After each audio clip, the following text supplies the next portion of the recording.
মূল কথা, ভারতীয় কূটনীতিক বৈঠকটির বিষয় গোপন রাখার জন্য ড শফিকুর রহমানকে অনুরোধ করেছিলেন, কিন্তু জামায়াতের আমির সেটা মেনে নেননি। এই বছরের শুরুতে জামায়াত-ই-ইসলামীর আমির ড শফিকুর রহমানের বাইপাস সার্জারির পরপরই ভারতীয় একজন কূটনীতিক তার সঙ্গে দেখা করেছিলেন। অন্যান্য দেশের কূটনীতিকরা প্রকাশ্যে তার সঙ্গে সৌজন্য সাক্ষাৎ করলেও কোনো এক না জানা কারণে ভারতীয় কর্মকর্তা বৈঠকটি গোপন রাখার অনুরোধ করেছিলেন।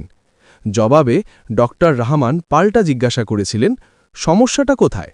সবার স্বার্থে একে অপরের সাথে উন্মুক্ত আলোচনা করতে হবে, এখানে গোপনীয়তার কিছু নেই। আমাদের সম্পর্কোন্নয়নে উন্মুক্ত আলোচনার বিকল্প নেই।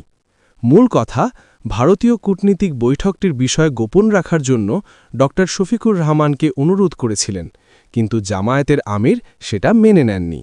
অথচ আমাদের দেশের তথাকথিত দলকানা ব্যক্তি, গোষ্ঠী, দলীয় পারপাস সার্ভ করা কিছু মিডিয়া হাউস শিরোনাম করেছে জামায়াত আমিরের সাথে ভারতের গোপন বৈঠক।